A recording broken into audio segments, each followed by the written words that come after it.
దామర్చల్ల మండలం ప్రాథమిక వ్యవసాయ సహకార పరపతి సంఘం సొసైటీ పరిధిలో ఉన్న సొసైటీ సిఇఓ గారు పోలు వెంకరెడ్డి గారు మనతో ఉన్నారు. నమస్కారం సార్. మీ సొసైటీ పరిధిలో మొన్న అంటే రబీ సీజన్లో జరిగిన వడ్ల కొనుగోలు కేంద్రాలు ఎన్ని ఓపెన్ చేశారు? ఆ కొనుగోలు కేంద్రం ఎలాంటి మౌలిక సదుపాయాలు కల్పించారు సార్? దామచల్ల మార్కెట్ యార్డ్లో ఒకటే కొనుగోలు కేంద్రం ఏర్పాటు చేసినాం. దాంట్లో మౌలిక వసతులు, వాటరు, షెడ్డు గిడ్డు అన్ని మౌలిక వసతులు బాగానే ఉన్నాయి సార్. సార్ మీ కొనుగోలు కేంద్రాల్లో ఏ ధాన్య సేకరణ చేపట్టారు సార్? దొడ్డు ధాన్యం సార్. సార్ ఈ దొడ్డు ధాన్య సేకరణ ముగిసిన తర్వాత, ప్రక్రియ ముగిసిన తర్వాత రైతుల ఖాతాలో ఎంత కాలంలో డబ్బు జమ చేయడం జరుగుతుంది సార్? 3-4 డేస్ లోపే అయిపోతున్నాయి సార్. సార్ మీ కొనుగోలు కేంద్రాల్లో గోనె సంచుల కొరత ఏమైనా ఏర్పడిందా? వాటిని ఎట్లా రెక్టిఫై చేశారు సార్? గోనె సంచుల కొరత అయితే లేదు సార్. టైంకి గోనె సంచులు, లారీలు మొత్తం A to Z మనకు కావాల్సినవి అయితే వచ్చినాయి సార్. సార్ మొన్న జరిగిన కొనుగోలు కేంద్రాలు అంటే మన రబీ కాలంలో జరిగిన కొనుగోలు కేంద్రాల్లో అక్కడక్కడ ఏదైతే అమాలీల కొరత ఏర్పడేది, అమాలీల కొరత ఉంటే లారీల కొరత ఏర్పడేది, లారీల కొరత ఉంటేనేమో మిల్లర్స్ కూడా సకాలంలో ధాన్యం దిగుమతి చేసుకోకపోవడం వల్ల రైతులు కళాలను వేచి ఉన్నారు. అలాంటి సమస్య మన సొసైటీ పరిధిలో ఏమైనా ఏర్పడదు సార్? లేదు సార్, మనకి మిల్లర్స్ సపోర్ట్ ఏముండ్రు. ధాన్యము లారీ వాళ్ళు కూడా టైంకి మనం ఫోన్ చేయగానే ఏమంటే లారీ వాళ్ళు కూడా అందుబాటులోకి వచ్చి లోడ్ చేసుకున్నాం. అమాలి కొత్త కూడా లేదు సార్. సార్ ఈ కొనుగోలు ప్రక్రియ ముగిసిన తర్వాత ఏదైతే ట్రక్ షీట్ కొట్టిన తర్వాత కూడా అక్కడ మిల్లర్స్ అక్కడ పొల్లు శాతం, తేమ శాతం, మట్టి పొల్లు ఉందని బస్తాకు 3-4 కేజీలు కట్ చేయడం జరిగిందంటారు సార్. మరి ఆ సమస్య మీ కాంచి ఏమైనా ఉత్పన్నమైందా సార్? లేదు సార్, మన కాడ దగ్గర అయితే ఏం లేదు సార్. కొనుగోలు కేంద్రాలకు ఏదైతే మార్కెటింగ్ శాఖ వాళ్ళు, ఏఎంసీ వాళ్ళు ఏదైతే తేమ యంత్రాలు కానీ, ప్లాడీ క్లీనర్స్ కానీ, ఎలక్ట్రానిక్ కాంట్రాలు కానీ సకాలంలో అందించారా? ఎక్కడెక్కడ ఏమైనా ఎలక్ట్రానిక్ కానీ మొరాయించినప్పుడు మరి ప్రత్యామ్నాయ ఏర్పాట్లు ఏమైనా చేశారా సార్? ఫస్ట్ తీసుకొచ్చినాం సార్. మళ్ళా కనుక మొరాయిస్తే ఏమంటే మళ్ళా సపోర్ట్గా మళ్ళీ తీసుకొని వచ్చి కొనుగోలు ఏర్పాటు చేసినాం సార్. సార్ ఇప్పటి వరకు మీ కొనుగోలు కేంద్రాలలో ఎంత ధాన్యం సేకరణ చేశారు? ఎంత టర్న్ ఓవర్ అయింది సార్? 18,000 క్వింటాలు చేసినాం సార్. 4 కోట్ల చిల్లర వాళ్ళ రైతుల అకౌంట్లో వేసేసినాం సార్. మీ కొనుగోలు కేంద్రాలలో కొనుగోలు ప్రక్రియ సజావ సాగాలంటే ఏవో ఆధ్వర్యంలో, కార్యదర్శి ఆధ్వర్యంలో టోకెన్ సిస్టమ్ విధానాన్ని ప్రవేశపెట్టారా? పెట్టినాం సార్. ఏవో వచ్చి మ్యాచ్లు చూసి టోకెన్ ఇచ్చిన వాళ్ళకి కాంటాలు వేసి చేసేసినాం సార్. సార్ మీ కొనుగోలు ప్రక్రియ ముగిసిన తర్వాత రైతులకు అంటే ఖరీఫ్ సీజన్లో కానీ, రబీ సీజన్లో కానీ విత్తనాలు కానీ, ఎరువులు కానీ, సబ్సిడీ పరికరాలు కానీ అవి అందుబాటులో ఉన్నాయా? వాళ్ళకు ఏ విధంగా మీ సొసైటీ సహాయ సహకారాలు అందిస్తుంది సార్?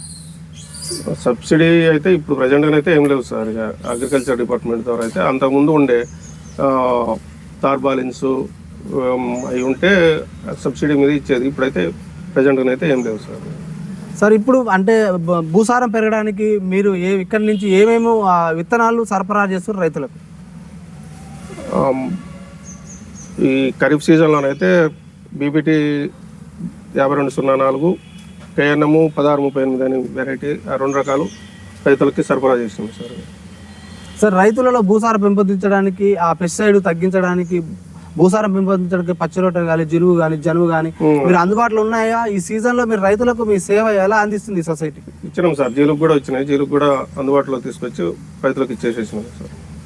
రైతులకు అంటే రైతు వారోత్సవాలు కానీ, రైతులకు ఎలాంటి అంటే వ్యవసాయంలో ఆధునిక పద్ధతులతో పాటు పాడి పరిశ్రమ పెంపొందించడానికి, పశుపోషణ పెంపొందించడానికి మీ సొసైటీ పరిధిలో రైతులకు ఎలాంటి అవగాహన సదస్సులు నిర్వహిస్తుంది సొసైటీ? నిర్వహించడం సార్. అవగాహన సదస్సులు అప్పుడప్పుడు నిర్వహించి రైతులకి అవగాహన కల్పించడం జరుగుతుంది సార్. మీ సొసైటీ పరిధిలో రైతుల సభ్యత్వాల సంఖ్య ఎంత సార్? 5,000 చిల్లర సార్. 5,000 పై మాట. ఈ సొసైటీ పరిధిలో ప్రధాన పంట ఏమేస్తారు? వరి సార్. ఈ సొసైటీ పరిధిలో రైతులు ధాన్యం నిల్వ చేసుకోవడానికి ఎన్ని గోదాముల నిర్మాణం జరిగింది? ఎంత కెపాసిటీ మేరకు ఆ గోడాములు పనిచేస్తున్నాయి? మార్కెట్ యార్డ్లో గోడౌన్స్ అయితే ఉన్నాయి సార్. రైతు స్టాక్ పెట్టుకోవడానికి అయితే వాళ్ళు ఎలవెల్లా కిరాయికి ఇస్తారు సార్. ఈ సొసైటీ పరిధిలో ఉన్న రైతులకు ఎంత మేరకు రుణమాఫీ జరిగింది, ఇంకెంత రుణమాఫీ జరగలేదు? అటు 80% రుణమాఫీ జరిగింది సార్. ఒక 2 లక్షల పైబడిన వాళ్ళ అంటే మన కాడ లేవు కానీ భార్యాభర్తలు ఇద్దరు, మన కాడ భార్య భర్త బయటలో తీసుకుని అవి కలిపితే 2 లక్షల పైబడి ఉన్న వాళ్ళకి అయితే రాలేదు సార్. సార్ ఇంకా 20% రుణమాఫీ కాలేదంటున్నారు, రైతులు ఇంకా ఎక్కువనే ఉన్నదని రైతులు అంటున్నారు. మరి కాని రైతులకు మీ పాలక మండలిలో ఏమైనా చర్చ చేసి దానిపై నిర్ణయం తీసుకొని అధికారుల దృష్టికి, ప్రభుత్వం దృష్టికి కాని రైతులకు ఏమైనా లిస్ట్ పంపించారా సార్? ప్రస్తుతానికైతే ఏం పంపించలేదు సార్. రుణమాఫీకి సంబంధించింది అయితే ఏం పంపించలేదు. 80% రుణమాఫీ అయితే జరిగింది. సార్ రైతులకు మీరు అంటే ఖరీఫ్ సీజన్లో ఇచ్చే ఏదైతే రుణాలు ఉన్నాయో, స్వల్పకాలిక రుణాలు కానీ, మధ్యకాలిక రుణాలు కానీ, దీర్ఘకాలిక రుణాలు కానీ వేటికి ఇస్తున్నారు, ఎంత మేరకు ఇస్తున్నారు రైతులకు?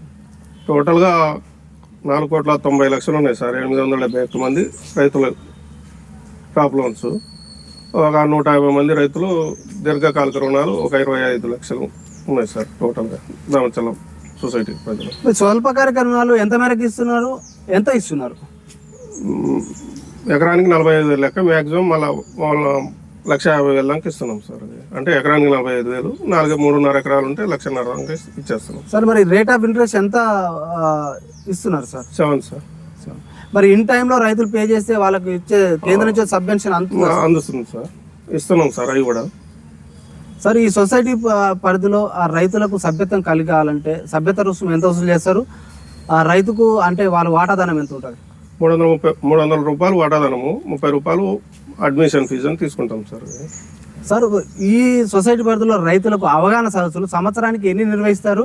ఆ నిర్వహించే సమావేశాల్లో రైతులు ఎలాంటి అంటే వాళ్ళకు కావాల్సిన ఏదైతే విత్తనాలు కానీ, రుణాలు కానీ, వాటి మీద ఏమైనా వాళ్ళు ఏమైనా రైతులు ఇంకా వీటికి ఖరీఫ్ సీజన్లో, రబీ సీజన్లో మాకు అందుబాటులో ఉంటాయని ఉండడానికి మీరు ఎలాంటి అవకాశాలు రైతులు కల్పిస్తుంది సొసైటీ? అప్పుడప్పుడు అవగాహన సదస్సులు అయితే ఏర్పాటు చేస్తున్నాం సార్. వాళ్ళ సలహాలు, సూచనలు తీసుకొని వాటికి తగ్గట్టుగా సూచనలు ఇవ్వడం జరుగుతుంది సార్. సార్ ఈ జనరల్ బాడీ మీటింగ్లో రైతులు ఏ సమస్యలు లేవనెత్తుతున్నారు సార్? ప్రస్తుతానికైతే లోన్స్, మామూలుగా ఫర్టిలైజరు, వాటి గురించి ఎక్కువ శాతం అడుగుతున్నారు సార్. సార్ మీరు నిర్వహించే సమావేశాలకు రైతులకు సమాచారాన్ని పంపిస్తూ టామ్ చేరవేస్తున్నారా? రైతుల్లో ఎలాంటి స్పందన ఉంది? ఊరికి టామ్ చేయించి వాళ్ళకి సంబంధించిన ఊరికి టామ్ చేయించి రైతులకి అవగాహన కల్పిస్తున్నాం సార్. సార్ ఇటీవల అంటే వ్యవసాయంలో యాంత్రీకరణ పెరిగిన తర్వాత పశుపోషణ తగ్గిపోయింది, పాడి పరిశ్రమ తగ్గిపోయింది, దాంతోపాటు కూడా పెస్టిసైడ్ ఎక్కువ వాడకం కూడా పెరిగిపోయింది. వీటిని తగ్గించడానికి, పశుపోషణ పెంపొందించడానికి, పాడి పరిశ్రమ పెంపొందించడానికి మీరు ఈ గొర్రెలకు కానీ, బర్రెలకు కానీ ఎలాంటి దీర్ఘకాలిక రుణాలు ఇస్తున్నారు? రైతుల్లో ఎలాంటి స్పందన ఉంది?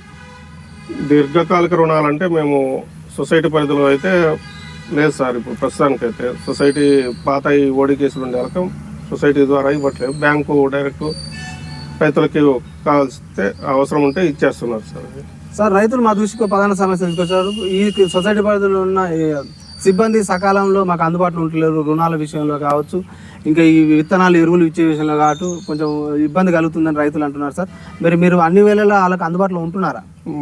మేము ఉదయం 8:30 నుంచి సాయంత్రం 5:30 కాదు, మేము పక్కమటే ఉంటాం సార్.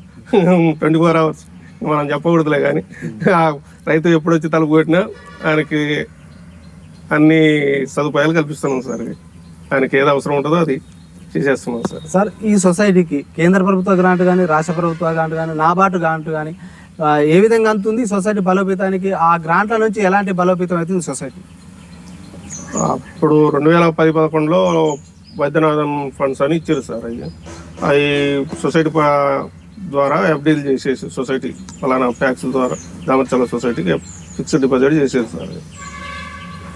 సార్ ఈ సొసైటీ పరిధిలో ఉన్న రైతులకు మీరు అంటే ఖరీఫ్ సీజన్, రబీ సీజన్లో ఏమేమో అంటే వాళ్ళకి ఇచ్చే సబ్సిడీ రుణాలు కానీ, విత్తనాలు కానీ, ఎరువులు కానీ ఎల్లవెల్ల అందుబాటులో ఉంటున్నాయా? మరి ఇప్పుడు మీకు రైతులకు మీరు వాళ్ళకు అందించే పరికరాలు కూడా సకాలంలో అంతలేమంటున్నారు సార్. మీరు మీకు మార్కెటింగ్ శాఖ వాళ్ళు మీకు సకాలంలో అందిస్తలేరా?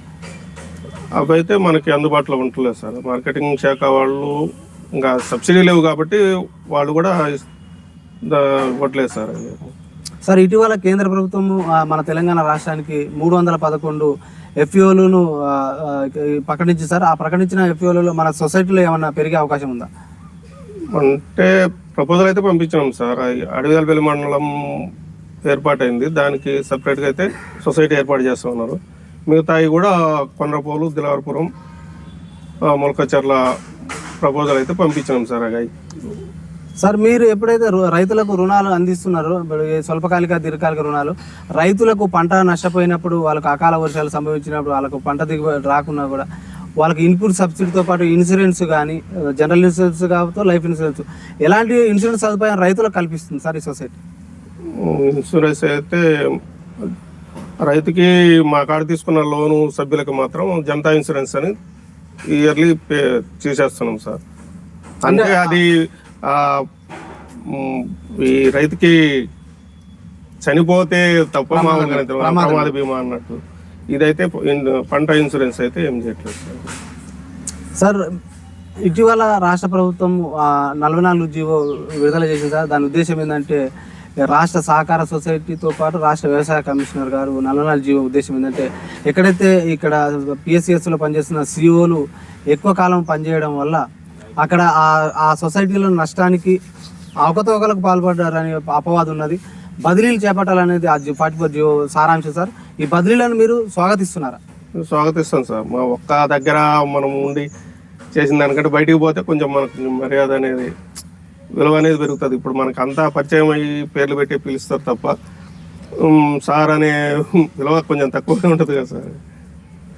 సార్, ఈ సొసైటీ పరిధిలో ఉన్న సహకార సిబ్బందికి 44 జీవో ప్రకారం వేతనాలు అందుతున్నాయా? మీకు ఎలాంటి హెల్త్ ఇన్సూరెన్స్ కానీ, బెనిఫిట్స్ కానీ సకాలంలో మీకు ప్రభుత్వాల నుంచి అందుతున్నాయా సార్?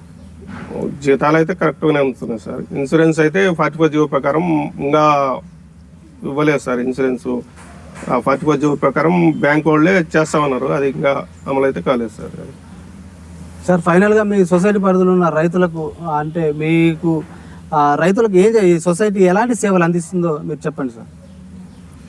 రైతుకి కావాల్సింది ఫర్టిలైజరు, వాళ్ళ పంటకి కావాల్సిన యూరియా, అడుగు మందు, జీలుగు, విత్తనాలు, బీపీటీ, సామసూరు, వేరే అన్ని విత్తనములు అందుబాటులో ఉంచి రైతుకు అన్ని విధాల సహాయపడుతున్నాం సార్.